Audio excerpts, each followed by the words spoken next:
Welcome to the Widow Mom Podcast, episode 267, Why We Shouldn't Grow from Grief. Welcome to the Widowed Mom Podcast, the only podcast that offers a proven process to help you work through your grief, to grow, evolve, and create a future you can truly look forward to. Here's your host, Master Certified Life Coach, Grief Expert, Widow, and Mom, Krista St-Germain. Hey there, welcome to another episode of the podcast. If you're listening on the day this releases, then it is almost time for me to leave to go on my long-awaited Alaskan cruise. I don't know that I've really talked about it on the podcast, but I've never been to Alaska, and it's been a bucket list thing. And I read that the summer is a good time to go check it out. So we are taking the two youngest, because my daughter is in Colorado for the summer, and the oldest, Todd's oldest, graduated and is married and all the things.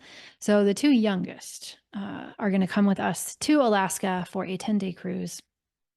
And I'm looking forward to it. So that's about to happen. I am also trying very hard these days to make spending time in my pool a priority, which I realize doesn't maybe sound like the typical thing you would put on a goal list, but it's been one of my goals because I struggle to relax and not work. I'm pretty attached to what I do, and it's sometimes hard for me. I'm like looking at the pool as I record this podcast episode because I can see it from my office window, and I spend a lot of money making that pool look nice and keeping it nice. And there it is. And it's so easy for time to go by without me intentionally spending time in there. I don't know what the equivalent of this might be for you. And I know I have talked about this in other episodes of the podcast when we have talked about the importance of pleasure. But this is a thing for me that I am doing to give myself intentional pleasure for the sake of pleasure. And I don't think that the importance of that can be overstated, especially for those of us socialized as women. Most of us have been taught that our pleasure does not matter. And when you're going through an intense grief experience, it's super easy to think that your pleasure doesn't matter. And listen to me, it matters. It matters. So, little challenge for you. Consider something you could do right now, this week, today, at least, sometime soon, that would feel good to you, that you would do not because it would make you productive, not because it would help you heal, not because it would make you grow, but just because it feels good to you. What could that be? And could you do it for just a little bit? Could you give yourself permission to do it? My challenge to you. Okay. Why we shouldn't grow from grief. If you have followed me for any length of time, you know that should is a word I want us all to put little red flags on, to like when we hear it, for alarm bells and sirens to go off. Not because sometimes we won't choose to listen, but because sometimes we're just so full of shoulds, of things we should do. And shoulds put so much pressure on us. We don't need more pressure. We don't need more pressure.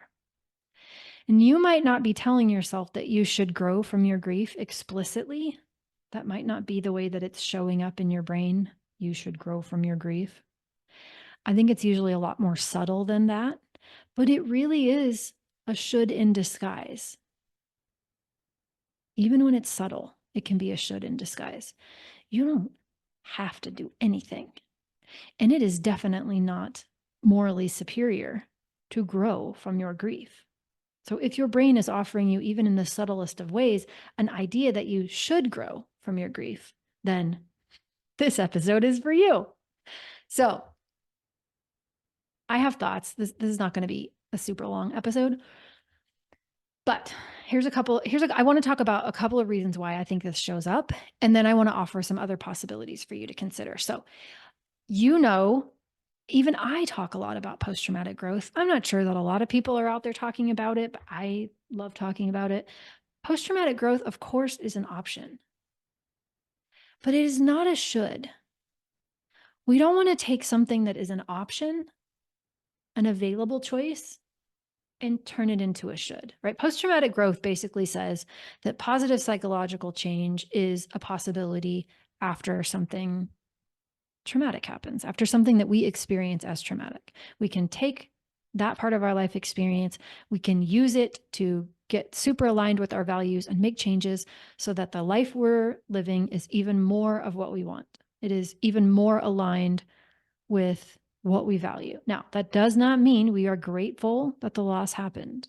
That does not mean we wished for it or that we're happy about it or that we wouldn't go back and change it necessarily. It just means we've decided to make changes that we want to make following something that we experienced as traumatic. Okay. But I see sometimes people are using it against themselves and making it some sort of moral imperative. They're making it into something that is morally superior. Like you're not doing grief right unless you grow from grief. And that is nonsense. That is not how we measure success in grief. Okay. You do not have to grow. So want to offer that. Then here's what I want to offer as some other possibilities to consider. If we're not deciding that growth makes us successful in grief, then what does make us successful in grief, right? In my book, it's integration. It's not growth, it's integration. It is, right? If grief is the natural human response to a perceived loss, which is my favorite definition, then grief is never going to end because we're always going to have a response to it. Our response will change over time, but we don't get to the end of grief. So, acceptance is not a place, right? We're not measuring our grief based on whether or not we're accepting it or not. Acceptance is something we do over and over and over. Let's look toward integration. Am I choosing who I want to be in the face of what has happened, right? Am I deciding how I want to think about this loss given that it's happened? Am I taking what I have learned from this loss and integrating that into my life? So that this doesn't become something I move on from, it becomes something I move forward with. Integration over growth. I also want to offer success is sometimes creating stability. When your whole world is rocked by the death of your person, there are a lot of things that feel like they're on shaky ground. And getting those shaky places back to a firmer, sense is a big deal. And that's different things for different people. But that might mean figuring out how to run the household with just one of you when there used to be two of you. That might mean figuring out how to go to sleep by yourself if you haven't done that in a long, long time. Going to social events by yourself might be really, have you feeling really unstable. Dealing with the finances. There might be a lot of skills that you need to learn because they were things that your person did that you didn't do before. And now you have to learn them, right? So just recognizing that when it feels like the rug got ripped out from under you, which to so many of us it does, that creating a sense of stability is also a way to think about success. Yes, maybe that's growth too, but let's celebrate stability. Let's celebrate, if we want, that we can create a continued sense of connection with our person, which may not involve growth at all. Right? We can still feel, because nobody can take away from us, connected to a person who is no longer living. We can cultivate the thoughts that create that emotional experience for us of connection. And maybe for some that will come very easily. Maybe for others it won't. And it will be something that we have to work at if we want it. But I think it's worth celebrating. Connection. So integration over growth, stability and all the areas in which we create it, continued connection. And then can we celebrate just non-growth, just generally speaking? Right? This is also a beautiful outcome. If you keep living and your goal isn't to grow, okay, we can celebrate that.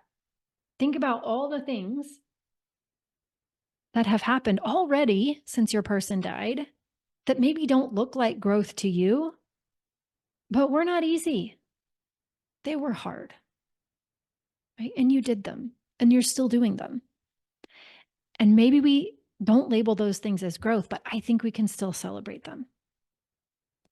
So please, please, please, if your brain is telling you that you should grow from grief, if you are seeing this on social media, if other people are insinuating that you need to grow, if you've got this sense that unless you know, take this loss and make meaning of it and do something with it and, create something grand, that you're doing grief wrong, I promise you, you aren't. There is no such thing as a wrong way to do grief.